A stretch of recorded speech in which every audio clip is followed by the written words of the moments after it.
Good morning students. આજે આપણે ધોરણ 6 માં ગુજરાતી વિષયમાં અભ્યાસ કરવાના છીએ. ધોરણ 6 માં આજે પહેલા આપણે આની પહેલાનું જે પત્ર લખવાની મજા એ માણ્યા હતા. હવે આપણે એના પછીનો પાઠ જે છે પાઠ 7 હું તો પૂછું એ કરીશું ડિજિટલ ગ્રુપના મદદથી. તો ચલો આપણે ચાલુ કરીએ.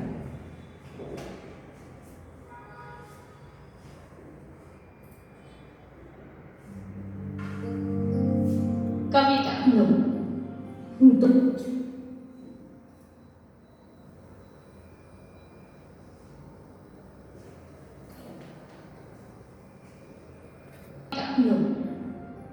પૂછું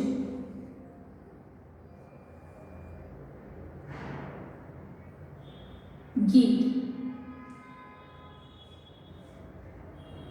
બાળ દોસ્તો, તમે દાડમ અને મકાઈનો ડોડો ખાધા હશે તથા લીલા નાળિયેરનું પાણી પીધું હશે.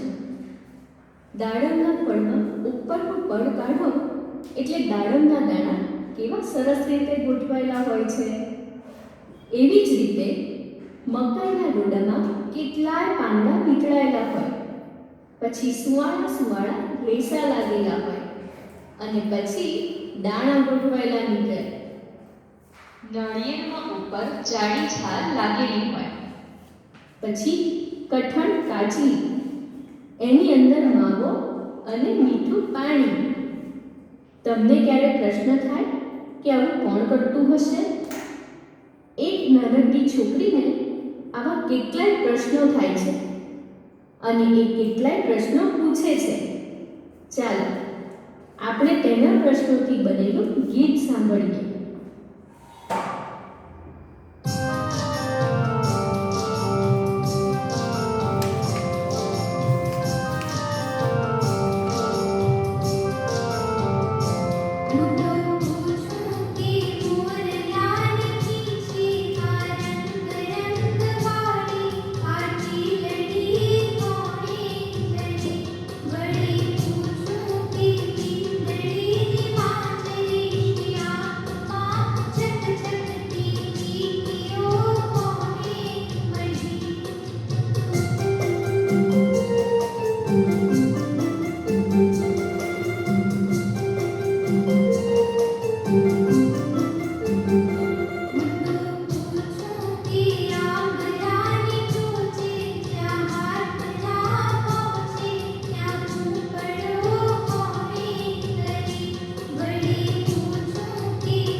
તો સ્ટુડન્ટ્સ, આ કાવ્ય સુંદરમ કવિએ લખેલું છે, બરાબર? તો શું કહે છે કે હું તો પૂછું. પૂછે છે આ નાનકડી બાળકી, પૂછે છે કે આ બધું કોણે કર્યું છે, આ વિશ્વનું સર્જનહાર કોણ છે. શું કહે છે? હું તો પૂછું કે મોરલાની પીંછીમાં રંગવાળી આ ટીલડી કોણે જડી. શું કહે છે? આ મોરની પીંછીમાં રંગ ને રંગવાળી આ ટીલડી આ કોણે ભરી દીધી? વળી પૂછું કે મીંદડીની માંજરી શી આંખમાં. માંજરી એટલે મીંદડી એટલે બિલાડી. બિલાડીની આ માંજરી સી આંખમાં ચચકતી કીકીઓ કોણે ભરી? આ ચચકતી કીકીઓ કોણે ભરી એવું પૂછે છે. હું તો પૂછું કે આંબલાની ટોચે જ્યાં હાથ ના પહોંચે ત્યાં કૂંપળો કોણે કરી? શું કહે છે? આંબલાની ટોચે જે વૃક્ષો હોય, મોટા મોટા વૃક્ષો, ત્યાં હાથ પણ પહોંચતો ન હોય. હવે ત્યાં જ્યાં હાથ પણ પહોંચતો નથી ત્યાં ગાડી એમ કે કૂંપણો એટલે કે પાંદડાઓ કોણે ભર્યા એમ. વળી પૂછું કે ગાવડીના પેટે આ દૂધ કેરી ધોળી મીઠી ધાર કોણે ભરી? શું કહે છે કે ગાવડીના પેટમાં દૂધની આ ધોળી ધોળી ધાર કોણે ભરી? હું તો પૂછું કે ચાંદાની થાળીમાં બકરીને ડોસીની ઝૂંપડી કોણે મળી? હું તો એવું પૂછું છું કે આ ચાંદાની થાળીમાં એટલે કે જે ચાંદો છે ને એની થાળીમાં બકરી એટલે કે ચાંદા મામામાં એને બકરી અને ડોશી અને એની ઝૂંપડી દેખાય છે. આ જે બાળકી છે એને દેખાય છે. તો કહે છે કે કોણે ભરી હશે એમ. કોણે મળી આ ઝૂંપડી? કોણે મળી? વળી પૂછું કે આપની હથેળીમાં સૂરજની ભમતી ભમરડીયા કોણે ભરી? શું કહે છે કે આપની હથેળી એટલે કે આભમાં સૂરજ દાદાની આ ભમતી ભમરડી એટલે કે સૂરજ દાદા કેવો ચારે બાજુ પ્રકાશ ફેલાવે છે ભમરડાની જેમ, એમ આ ભમરડો એટલે કે આ ભમતી ચકરડી કોણે કરી? હું તો પૂછું કે પોપચે મઢેલી આ 10 દિશે દેખંતી આંખ મારી કોણે મળ કરી? શું કહે છે કે આ 10 દિશાઓને જોતી પોપચે એટલે કે ઉપર ઊંચે ઊંડે દૂર સુધી જોતી આ આંખ મારી કોણે કરી? વળી પૂછું કે નવલખ તારે મઢેલી આ આંબલાની ચૂંદડી કોણે કરી? શું કહે છે કે આ નવલખ આંબલે આ ચાંદલાની કોણે કરી? ચલો હવે પાઠ સમજૂતી જોઈએ આગળ આપણે.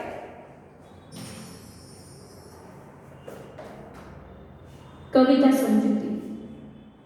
બાળમિત્રો, હવે કવિતા વિશે થોડીક સમજ મેળવીએ. આ કવિતામાં એક છોકરી મોરને જુએ છે અને મોરના પીછામાં રહેલી ગોળ આકારની ભાત જોઈને કહે છે, આ ટીલડી અહીં કોણે લગાવી હશે? બિલાડીની આંખોમાં ચમકતી કીકીઓ કોણે સજાવી? આ પ્રશ્નો એને થયા કરે છે. ઊંચા ઊંચા ઝાડની ડાળીમાં જ્યાં કોઈનો હાથ ન પહોંચી શકે ત્યાં કોણે હાથ પહોંચાડી કૂણા કૂણા પાંદડા લગાવ્યા હશે? આ બધું કોણ કરે છે? ગાય તો ઘાસચારો ખાય છે. એ તો મીઠો નથી હોતો, તો પછી એનું દૂધ કેટલું મીઠું હોય છે? ગાયના શરીરમાં આવું મીઠું દૂધ કોણ બનાવતું હશે? આકાશમાં ચંદ્ર એક થાળી જેવો લાગે છે.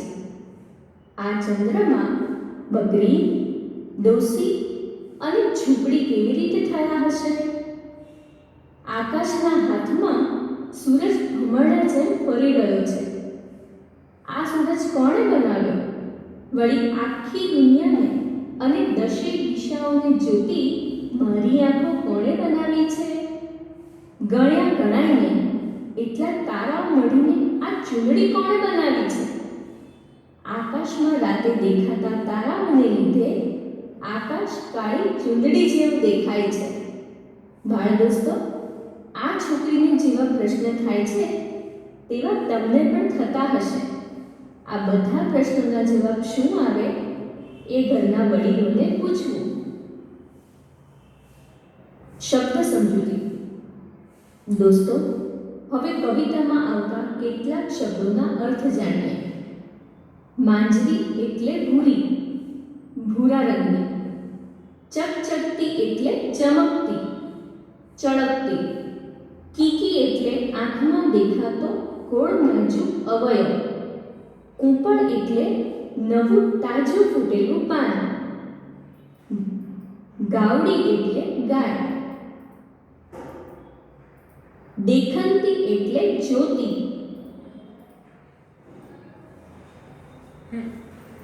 અહીંયા કેટલીક શબ્દોની સમજૂતી આપી છે, બરાબર છે? કેટલાક અઘરા શબ્દો હોય એની સમજૂતી. પહેલું શું છે? માંજરી. માંજરી એટલે ભૂરી. ઘણા વ્યક્તિઓને પણ તમે જોઈ હશે કેટલીક ભૂરી આંખો, બરાબર ને? એટલે માંજરી એટલે શું થાય? ભૂરી, ભૂરા રંગની. પછી છે ચકચકતી. ચકચકતી એટલે ચમકતી, ચળકતી, ખૂબ જ આમ ચમકાર કરતી, એમ ચમકાર કરતી. પછી છે કીકી, આંખમાં દેખાતો ગોળ નાજુક અવયવ. આ જે આંખની અંદર જે ગોળ કાળો જે અવયવ દેખાય છે ને એને કીકી કહેવાય. શું કહેવાય? કીકી. તો કીકી એટલે આંખમાં દેખાતો અવયવ. પછી છે કુંપણ. કુંપણ તો શું થાય? કુંપણ એટલે નવું તાજું ફૂટેલું પાન. પછી છે ગાવડી. તો ગાવડી એટલે ગાય. પછી દેખંતી એટલે કે જોતી, ભાળતી એમ. બરાબર. પછી કેટલાક ચોપડીમાં પણ શબ્દ આપ્યા છે, એની સમજૂતી કરીએ. બધા ચોપડીમાં પેજ નંબર 46 ખોલો. એમાં છે શું છે? પેલું છે જડી. જડી એટલે સજ્જડ બેસાડી, એટલે કે એકદમ બરાબર બેસાડી દે એમ. પછી છે મીંદડી. મીંદડી એટલે મીંદડી, બિલાડી. પછી છે માંજરી. માંજરી એટલે ભૂરી કીકીવાળી. આપણે જોયું ને, માંજરી એટલે ભૂરી કીકીવાળી એમ. પછી ચકચકતી એટલે કે ચળકતી. પછી કીકી તો આંખમાં દેખાતો ગોળ એક નાજુક અવયવ. પછી કુંપણો એટલે નવા તાજા ફૂટેલા પાન. પછી છે ગાવડી તો ગાય. પછી દશ દિશ એટલે 10 દિશા, પૂર્વ, પશ્ચિમ, ઉત્તર, દક્ષિણ અને આ 4 દિશાના ઈશાન, અગ્નિ, નેતૃત્વ, વાયવ્ય, આ 4 ખૂણા અને આકાશ પાતાળ સાથે કુલ 10 દિશા. પછી દેખંતી એટલે જ્યોતિ. પછી મઢી એટલે કે લપેટીને કે આવરીને જડી દીધી. નવલખ એટલે 9 લાખ કે અગણિત. બરાબર. ચલો હવે આગળ વધીએ આપણે. આગ એટલે આકાશ. નવલખ એટલે 9 લાખ કે ગણી ન શકાય એટલું અગણિત. પ્રશ્નોના ઉત્તર લખો. પ્રશ્ન 1. મોરલાની પીંછીમાં શું જડેલું છે? ઉત્તર. મોરલાની પીંછીમાં રંગબેરંગી ટીલડી જડેલી છે. પ્રશ્ન 2. કવિનો હાથ ક્યાં પહોંચતો નથી? કવિનો હાથ આંબાના ઝાડની સૌથી ઉપર ઉગેલી ઉપળે પહોંચતો નથી. પ્રશ્ન 3. ચાંદાની થાળીમાં કોની ઝૂંપડી મઢેલી છે? ઉત્તર. ચાંદાની થાળીમાં ડોશીની ઝૂંપડી મઢેલી છે. પ્રશ્ન 4. કવિ આંખ વિશે શું વિચારે છે? ઉત્તર. કવિ આંખ વિશે વિચારે છે કે પોપચે મઢેલી 10 દિશાઓને જોતી આંખ કોણે બનાવી હશે? પ્રશ્ન 5. કવિ આભલાની ચૂંદડી કોને કહે છે? ઉત્તર. કવિ આભલાની ચૂંદડી અગણિત તારાઓથી શણગારેલી રાતને કહે છે. તો અહીં કેટલાક પ્રશ્નોના ઉત્તર આપ્યા છે, એ તમારા સ્વાધ્યાયના આધારે જ છે. બરાબર છે. તો પહેલો પ્રશ્ન શું છે? પહેલો પ્રશ્ન છે મોરલાની પીંછીમાં શું જડેલું છે? તો મોરલાની પીંછીમાં શું જડેલું છે? તો મોરલાની પીંછીમાં રંગબેરંગી ટીલડી જડેલી છે. પછી છે કવિનો હાથ ક્યાં પહોંચતો નથી?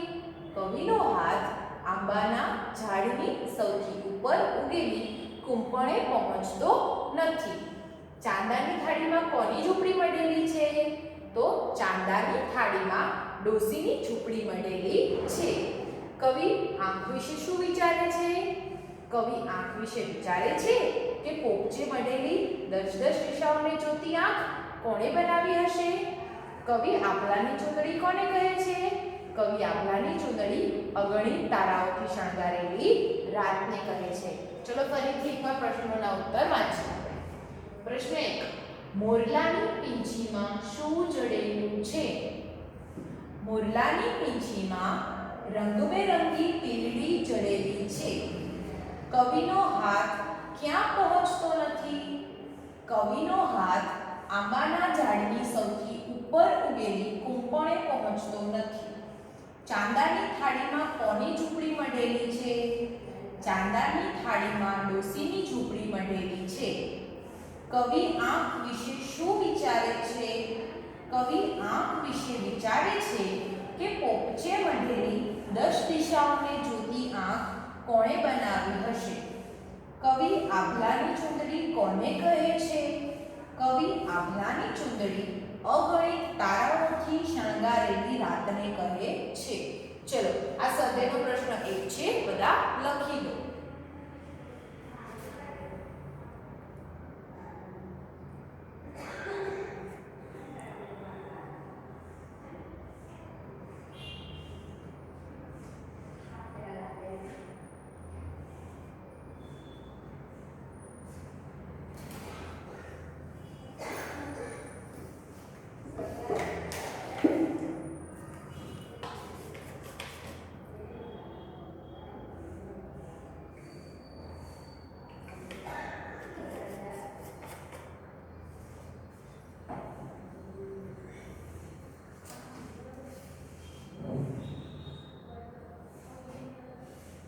છે.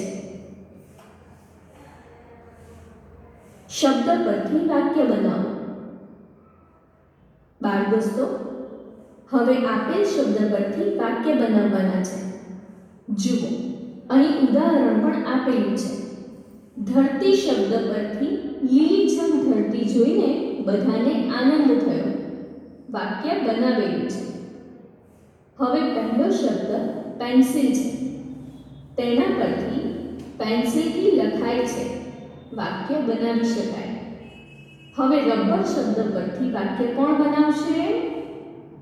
રબર શબ્દ પરથી વાક્ય બનશે રબરથી ભૂંસી શકાય છે.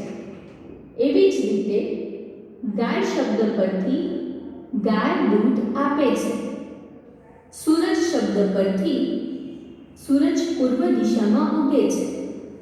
અને એ ઝાડ શબ્દ પરથી ઝાડ નીચે ગાય બેઠી છે.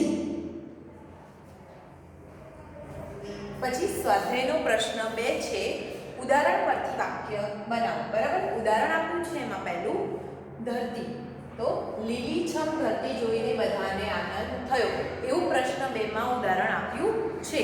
તો એના પરથી બીજા કેટલાક શબ્દો આપ્યા છે, એના આપણે વાક્યો બનાવવાના છે.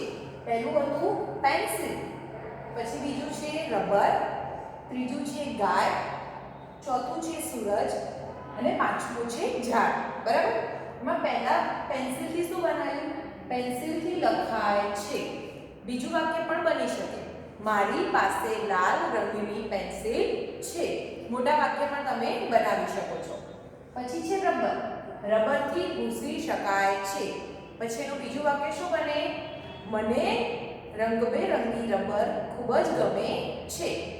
પછી ગાય, તો ગાયનું શું બનાવ્યું છે? ગાય દૂધ આપે છે. તો એનો શું જવાબ આવે? બીજું વાક્ય, મને ધોળી ગાય ખૂબ ગમે છે. પછી છે સૂરજ, સૂરજ પૂર્વ દિશામાં ઉગે છે. એનું બીજું વાક્ય શું બનાવી શકાય? સૂરજનો રંગ કેવો હોય? પીળો. તો સૂરજનો રંગ પીળો હોય છે.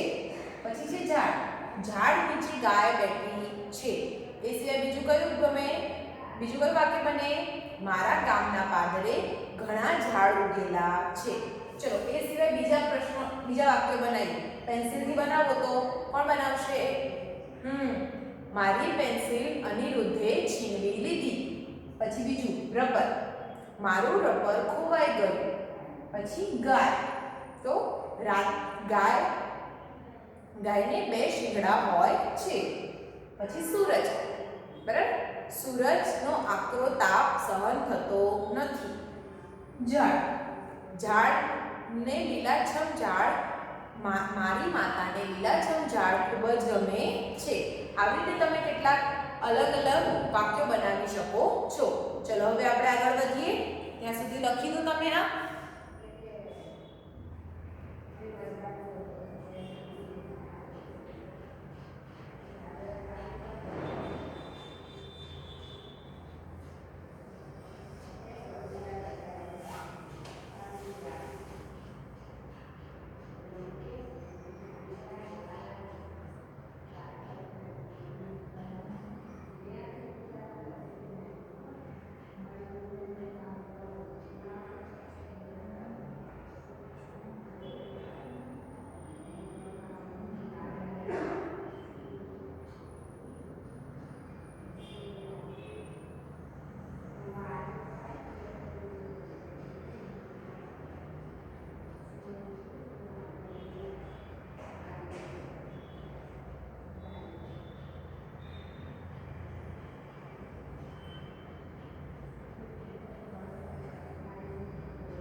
છે. વાક્ય બનાવી શકાય. શબ્દ પરથી બનાવેલા વાક્યો તમારી નોટબુકમાં લખો અને શિક્ષકશ્રીને બતાવો.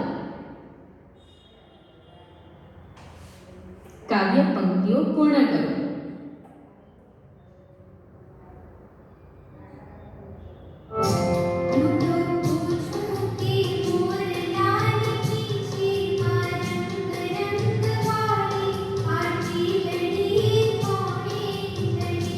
बड़ी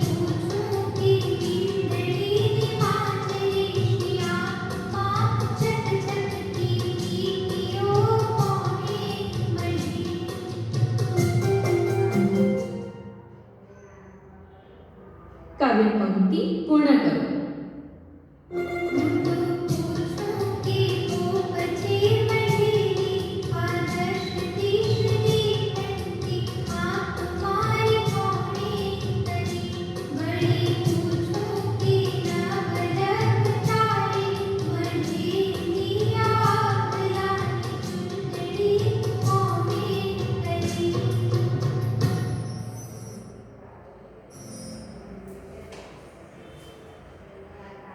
પછી પ્રશ્ન 3 છે, નીચેની કાવ્ય પંક્તિ પૂર્ણ કરો. શું છે? હું તો પૂછું કે મોરલાની ત્યાંથી કીકીઓ કોણે મળી? તો શું જવાબ આવે? હું તો પૂછું કે મોરલાની પીછી રંગ રંગ વાળી આ ટીલડી કોણે જડી? વળી પૂછું કે મેંદડીની માંજ ઋષિ આંખમાં ચકચકતી કીકીઓ કોણે મળી? બરાબર, પહેલી કાવ્ય પંક્તિ અહીંયા પૂરી થાય. બીજી છે, હું તો પૂછું કે પોપચે મઢેલી ત્યાંથી ચૂંદડી કોણે કરી? તો શું આવે? હું તો પૂછું કે પોપચે મઢેલી આ દશ દિશ દેખનતી આંખ મારી કોણે કરી? વળી પૂછું કે નવલખ તારે મઢેલી આ આભલાની ચૂંદડી કોણે કરી? બરાબર, ચલો હવે આગળ જોઈએ આપણે.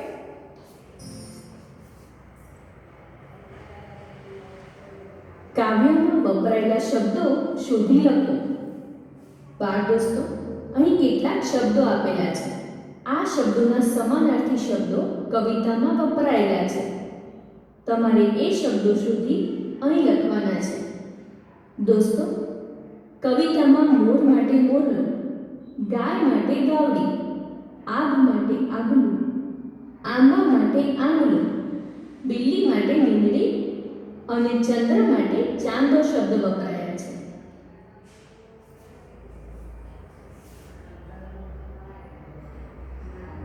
માટે આંદો શબ્દ વપરાય.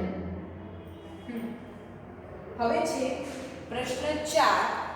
પ્રશ્ન 4 કાવ્યમાંથી શોધીને સમાનાર્થી શબ્દ લખવાના છે. બરાબર, એટલે કે આ જે શબ્દો છે એ શબ્દો કાવ્યમાં કેવી રીતે વપરાયા છે? બરાબર, જેમ કે મોર છે તો મોર તો છે જ, પણ એનો કાવ્યમાં કેવી રીતે નામ લખાયું છે? મતલબ કાવ્યમાં એને શું કીધું છે? મોરલો. તો મોર તો શું થાય? મોરલો. પછી છે ગાય, તો ગાયનો કયો શબ્દ વપરાયો છે કાવ્યમાં? ગાવલડી. પછી છે આબ, તો આબ માટે કયું વપરાયું છે? આભલું. પછી છે આંબો, તો આંબા માટે કયું વપરાયું છે? આંબલો. પછી બિલ્લી, તો બિલ્લી માટે શું વપરાયું છે? મીંદડી. પછી છે ચંદ્ર, તો ચંદ્ર માટે શું વપરાયું છે?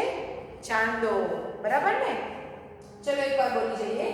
મોર તો મોરલો, ગાય ગાવડી, આબ આબલું, આંબો આંબલો, બિલ્લી મીંદડી, ચંદ્ર ચાંદો. બરાબર, તો આટલા શબ્દો વપરાયા છે. ચલો હવે આગળ જોઈએ આપણે. વપરાયા છે. ઉદાહરણ મુજબ લખો. બાળ મિત્રો, અહીં આપેલા ઉદાહરણ પ્રમાણે કવિતામાંથી આપેલા શબ્દો સાથે વપરાયેલા શબ્દો લખવાના છે. જુઓ, ઉદાહરણ છે માંજરી. માંજરી શબ્દ આંખ સાથે વપરાયો છે. મીંદડીની આંખ માંજરી છે. દોસ્તો, કીકીને કાવ્યમાં કેવી કહી છે? કીકીને કહી છે ચકચકતી. બરાબર ને? કીકી સાથે ચકચકતી શબ્દ લખીએ. ગાવડીની દૂધની ધારને મીઠી કહી છે, માટે ધાર સામે મીઠી શબ્દ લખીએ. સૂરજરૂપી ભમરડી કેવી છે? સૂરજરૂપી ભમરડી ભમતી એટલે કે ગોળ ફરતી છે. ભમરડી સાથે ભમતી લખીએ. એવી જ રીતે દિશા સામે 10, તારા સામે નવલખ અને પીળી સામે રંગરંગવાળી શબ્દો લખાશે. બાળ દોસ્તો, તમારા પુસ્તકમાંથી આવી 15 શબ્દ જોડી શોધીને લખો અને શિક્ષકશ્રીને બતાવો. શબ્દકોશના ક્રમમાં ગોઠવો. આપેલા શબ્દોને શબ્દકોશના ક્રમમાં ગોઠવીએ. દૂધ, આંખ, થાળી, આગ, રંગ.